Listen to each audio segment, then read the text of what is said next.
नमस्कार। क्षितिज हिंदी कक्षा 10 के प्रश्न उत्तरों को हम इस वीडियो में देखेंगे। हमने पिछली वीडियो में इस पाठ को समझा था, सारे पद्यों के अर्थ समझे थे जो कि सूरदास जी द्वारा लिखे हुए हैं। तो मैं डिस्क्रिप्शन में लिंक देता हूँ, उसमें आप उसके सारे पद्यों को अच्छे से समझ सकते हैं। 20 मिनट का वीडियो आप देखिए और इस वीडियो में हम प्रश्न उत्तर देखते हैं। तो अगर आप वो वीडियो सुन लेंगे तो प्रश्न उत्तर आप खुद भी, ये वीडियो अलग से बना है प्रश्न उत्तर का, तो आप उस वीडियो को भी ज़रूर देखें जिसमें पूरे चैप्टर को एक्सप्लेन किया है अच्छे से, आपको अच्छे से चैप्टर समझ में आएगा। तो स्क्रीन पर आप प्रश्न उत्तर देख सकते हैं, प्रश्न अभ्यास लिखा हुआ है और यहाँ पर आपकी स्क्रीन पर प्रश्नों को आप देख सकते हो। कुल 12 प्रश्न करने के लिए दिए हैं और उसके बाद रचना और अभिव्यक्ति के 3 अलग से प्रश्न हैं, मतलब कुल 15 प्रश्न हैं। उसके बाद पाठ्येतर सक्रियता दी हुई है, प्रस्तुत पदों की बड़ी विशेषताएं, गोपियों की वाग्दत्ता, इस प्रकार से आप पढ़िए उसमें। और नीचे सूर रचित अपने प्रिय पदों को लय व ताल के साथ गाएं। इसके बाद हम पाठ के प्रश्न उत्तरों की शुरुआत करते हैं। तो पहला प्रश्न है, स्क्रीन पर देख सकते हैं आप, गोपियों द्वारा उद्धव को भाग्यवान कहने में क्या व्यंग्य निहित है। गोपियों ने उद्धव को, जो कृष्ण द्वारा भेजे हुए थे, जो वृंदावन आए थे गोपियों को समझाने के लिए, तो उनको गोपियों ने भाग्यवान कहा है, लेकिन भाग्यवान कहना उनके पीछे व्यंग्य है।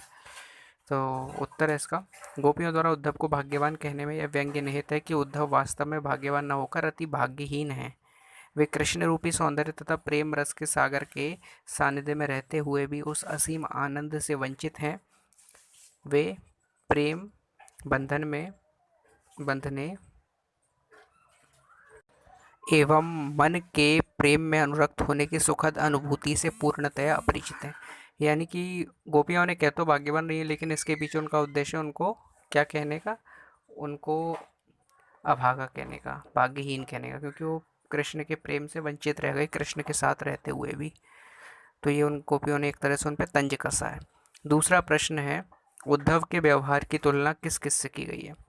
तो उत्तर है, गोपियों ने उद्धव के व्यवहार की तुलना निम्नलिखित उदाहरणों से की है। गोपियों ने उद्धव के व्यवहार की तुलना कमल के पत्ते से की है, जो जल में रहते हुए भी उससे प्रभावित नहीं होता है। फिर वह जल में रखे तेल के मटके के समान है, जिस पर जल की एक बूंद भी नहीं टिक पाती। यानी गोपियों ने तुलना की उद्धव की इन दो तरीकों से, क्योंकि कृष्ण के प्रेम का असर उद्धव पे नहीं हुआ, उद्धव जबकि कृष्ण के साथ ही रहे। तो गोपियों ने उनको कहा, एक तो कमल का पत्ता जो पानी में रहते हुए जिस पे पानी से लिप्त नहीं हो पाता, और दूसरा तेल का सना हुआ मटका जिस पर पानी की बूंदें डालो तो उस पर ठहरती नहीं है, फिसल जाती, एक बूंद भी नहीं ठहरती। तो उसी प्रकार से उद्धव हैं, क्योंकि चिकने मटके के समान, क्योंकि उन पे कृष्ण के प्रेम का असर ही नहीं हुआ। तो इस तरीके से उन पे गोपियों ने तंज कसा। दूसरा, इसके बाद नेक्स्ट प्रश्न है, गोपियों ने किन किन उदाहरणों के माध्यम से उद्धव को उलाहने दिए हैं। तो गोपियों ने अनेक उदाहरणों के माध्यम से उद्धव को उलाहने दिए हैं। पहला, गोपियाँ उद्धव के व्यवहार को कमल के पत्ते के समान बताती हैं, जो पानी में रहकर भी उससे अछूता रहता है। यानी वे प्रेम के मूर्त कृष्ण के संग रहकर भी उसका अर्थ नहीं जान पाए हैं। दूसरा, गोपियाँ उन्हें बड़भागी कहती हैं, यानी व्यंग्य करते हुए बड़भागी कहती हैं, उलाहना देती हैं। तो गोपियाँ उन्हें बड़भागी कहती हैं जो कृष्ण के संग रहकर भी प्रेम के बंधनों से मुक्त रह गए या मुक्त हैं, उन्हें प्रेम के मायने नहीं पता है।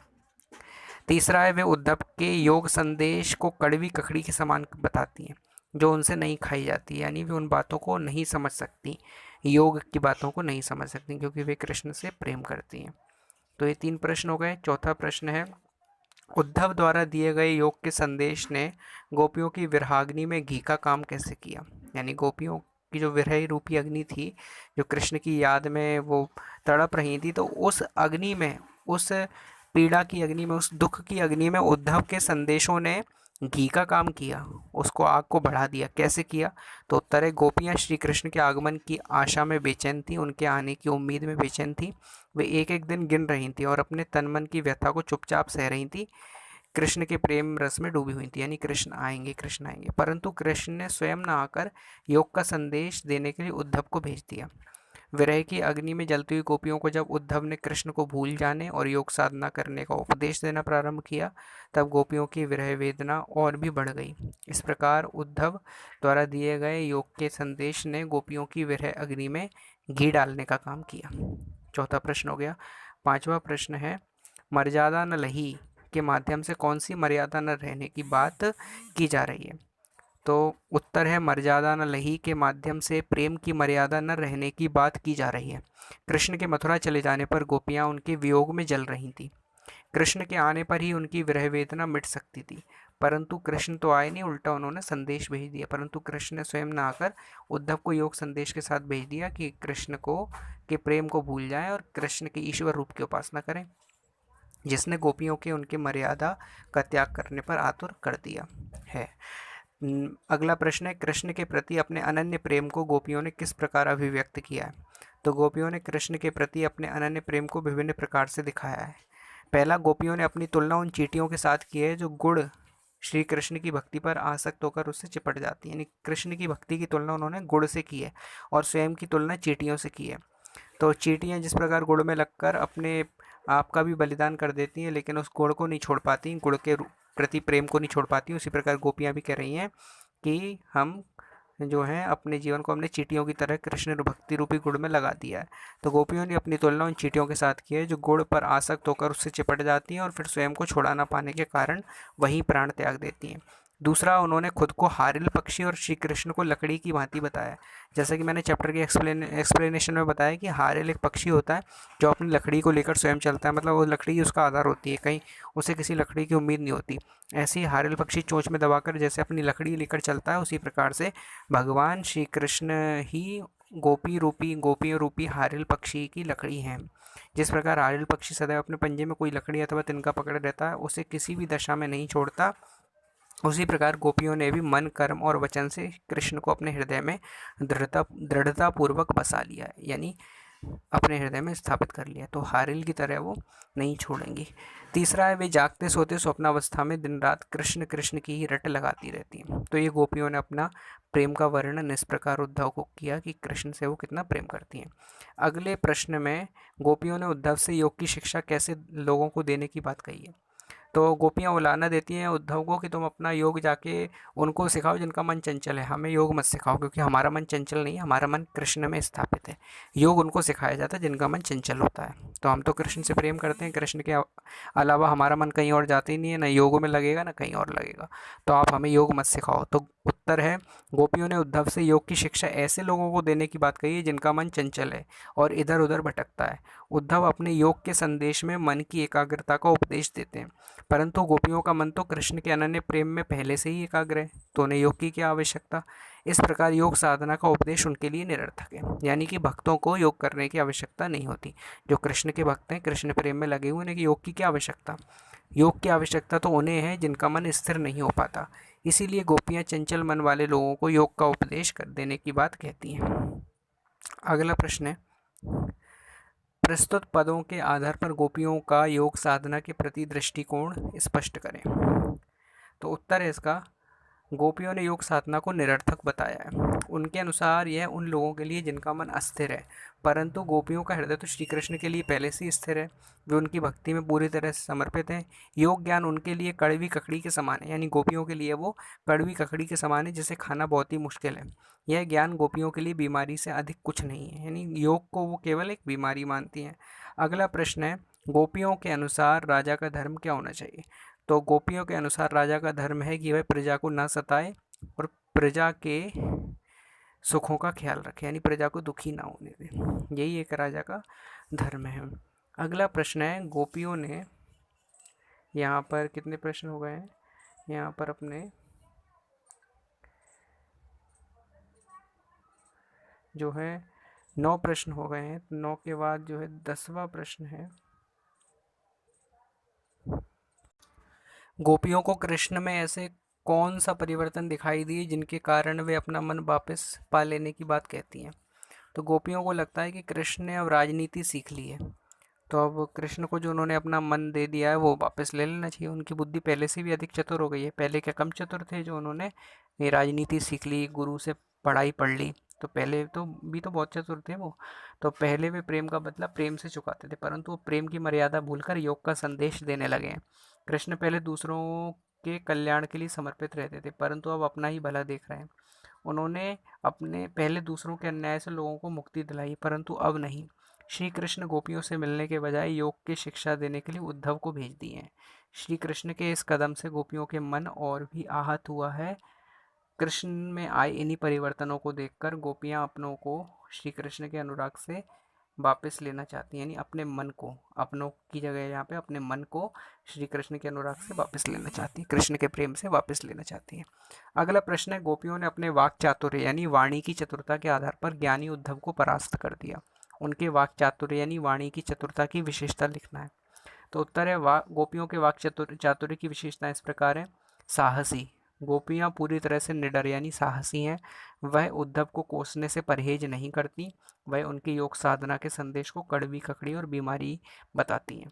दूसरा प्रश्न है व्यंग्यात्मकता। गोपियों ने बड़े ही प्रभावशाली ढंग से व्यंग्य करती हैं। वे उद्धव को बड़भागी कहती हैं, क्योंकि वह श्री कृष्ण के पास रहकर भी कृष्ण के प्रेम से अछूते रह गए, यह कहकर वे उद्धव का उपहास करती हैं यानी मजाक उड़ाती हैं। तीसरा है स्पष्टता। वे स्पष्ट शब्दों में उद्धव को बताती हैं कि वे कृष्ण के प्रेम में पूरी तरह से लीन हैं, इसलिए उनके लिए योग संदेश का उन पर कुछ भी असर नहीं पड़ने वाला। इसके बाद अगला प्रश्न है 12वां, संकलित पदों को ध्यान में रखते हुए सूर के भ्रमर गीत की मुख्य विशेषताएं बताइए। तो भ्रमर गीत की मुख्य विशेषताएं, निर्गुण और निराकार भक्ति से ज़्यादा सगुण और साकार भक्ति को महत्व दिया गया है। यानी कि निर्गुण निराकार, जिस जिस ईश्वर का कोई रूप ही नहीं है, उससे ज़्यादा भक्ति कौन सी श्रेष्ठ है? सगुण साकार, जिसका रूप है, साकार रूप की भक्ति कृष्ण के, वह ज़्यादा इम्पॉर्टेंट, ज़्यादा अच्छी है। योग साधना का महत्व प्रेम की एक निष्ठता के सामने कम है। यानी योग साधना का महत्व प्रेम के सामने कुछ नहीं है। योग बिल्कुल प्रेम के सामने निराधार है। गोपियों गोपियाँ गोपियाँ विरह वेदना झेल रही हैं। इसके बाद गोपियों ने सरलता, मार्मिकता, उपालंब, व्यंग्यात्मकता, तर्क शक्ति आदि के द्वारा उद्धव के ज्ञान योग को तुच्छ सिद्ध किया है। यानी योग का ज्ञान है वो तुच्छ है प्रेम के सामने। और गोपियों ने अपनी तर्क शक्ति से उद्धव के योग के ज्ञान को बिल्कुल तुच्छ सिद्ध कर दिया। जबकि गांव की गवाले ने जो पढ़ी लिखी नहीं थी, फिर भी उन्होंने योग को बिल्कुल परास्त कर दिया, डिबेट में उद्धव को हरा दिया, परम ज्ञानी उद्धव को हरा दिया। इसके बाद गोपियों ने खुद को हारिल पक्षी व श्री कृष्ण को लकड़ी की भांति बताकर अनन्य प्रेम का परिचय दिया। फिर अनुप्रास, उपमा, दृष्टांत, रूपक, व्यतिरेक, विभावना, अतिशयोक्ति आदि अनेक अलंकारों का सुंदर प्रयोग किया है। इसके बाद सूरदास ने शुद्ध साहित्यिक ब्रजभाषा का प्रयोग किया है अपने पद्यों में। यह विशेषता है सूरदास के भ्रमर गीत की। तो यहाँ पर 12 प्रश्न पूरे होते हैं। इसके बाद कुछ अन्य प्रश्न जो हैं वो आपको अपनी तार्किकता के आधार पर जिनके उत्तर देना है। तो इस प्रकार का प्रश्न है, गोपियों ने उद्धव के सामने तरह तरह के तर्क दिए हैं, आप अपनी कल्पना से और तर्क दीजिए। तो गोपियों ने जो तर्क दिए उनके बाद आपके तर्क दे सकते हैं। तो गोपियों ने उद्धव के सामने तरह तरह के तर्क दिए। हम निम्न तर्क दे सकते हैं। प्रेम कर विरह की वेदना के साथ योग साधना की शिक्षा देना कहाँ का न्याय है? यानी प्रेम, पहले व्यक्ति से प्रेम करके चले जाओ और फिर जब वो तड़पे तो फिर उसे योग साधना की शिक्षा दे दो, तो ये कोई न्याय नहीं। या तो पहले ही प्रेम नहीं करना चाहिए था। दूसरा तर्क है, अपनी बात पूरी न कर पाने वाले कृष्ण एक धोखेबाज है, उन्होंने एक धोखा दिया गोपियों को। तो एक तर्क है, प्रेम में सना वो तर्क है, यानी कि भगवान तो धोखेबाज नहीं हो सकते हालांकि, लेकिन ये एक जो है वो समझने वाली चीज़ है कि प्रश्न गोपियाँ किस तरीके का तर्क दे सकती थी, और ये चीज़ बताइए। उनके धोखेबाज कहने में भी प्रेम है कृष्ण के प्रति, अगर कृष्ण को छलिया कहें वो भी प्रेम है। तो इसको इस तरीके से नहीं लेना कि धोखेबाज यानी भगवान की निंदा की जा रही है। मतलब भगवान के प्रति उनका प्रेम है कि वो भगवान को धोखेबाज कह रही हैं। दूसरा तर्क ये दे सकते हैं। तीसरा, कृष्ण अपने अनन्य अन्य नहीं अनन्य कृष्ण अपने अनन्य प्रेम करने वाले सगों को योग साधना का पाठ क्यों नहीं पढ़ाते? मतलब अन्य, हाँ अन्य आएगा, अनन्य नहीं। तो कृष्ण अपने अन्य प्रेम करने गोपियों को ही क्यों ये संदेश भेज रहे हैं? और भी कृष्ण से प्रेम करते हैं, उनको योग साधना का पाठ नहीं पढ़ाते, और यहाँ पे गोपियों के पास से संदेश भेज रहे हैं। तो ये तर्क दिए जा सकते हैं। अगला प्रश्न है 14वां, उद्धव ज्ञानी थे, नीति की बातें जानते थे, गोपियों के पास ऐसी कौन सी शक्ति थी जो उनके वाक चातुर्य में मुखरित हो उठी? यानी कि उद्धव तो परम ज्ञानी थे, नीति की बातें जानने वाले थे, ये उनसे बड़ा ज्ञानी तो कोई नहीं था। फिर गोपियों के पास ऐसी कौन सी शक्ति थी जो उन्होंने उद्धव को हरा दिया? तो इसका उत्तर है, गोपियों के पास उनके मन श्री कृष्ण के लिए प्रेम तथा भक्ति की अद्भुत शक्ति थी, जिसके कारण उद्धव जैसे ज्ञानी को भी उन्होंने अपने तर्कों से हरा दिया। यानी गोपियों के पास कृष्ण के अनन्य प्रेम की शक्ति थी, जिसके पास कृष्ण के प्रेम की शक्ति है वो बड़े से बड़े ज्ञानी को हरा सकता है, तो इसीलिए उन्होंने उद्धव को हरा दिया।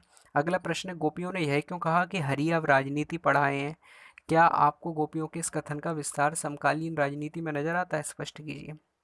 तो इसका उत्तर है, गोपियों ने ऐसा इसीलिए कहा क्योंकि श्री कृष्ण ने सीधी उनसे प्रेम को बुलाने की बात न कर उन्हें उद्धव द्वारा योग संदेश का माध्यम अपनाने को कह रहे हैं। यानी कृष्ण ने खुद तो नहीं कहा सीधी तरह से, उल्टा उन्हें उलझा के योग का संदेश भेज दिया। तो ये एक राजनीति एक तरह से, इसीलिए गोपियों ने ऐसी बात कही। दूसरा कथन है, गोपियों का कथन है, हरि अब राजनीति पढ़ आए हैं, आज की राजनीति में नजर आ रहा है। आज के राजनीति में नेता भी मुद्दों के बारे में साफ साफ नहीं कहते, बल्कि मुद्दों को घुमा फिरा कर पेश करते हैं।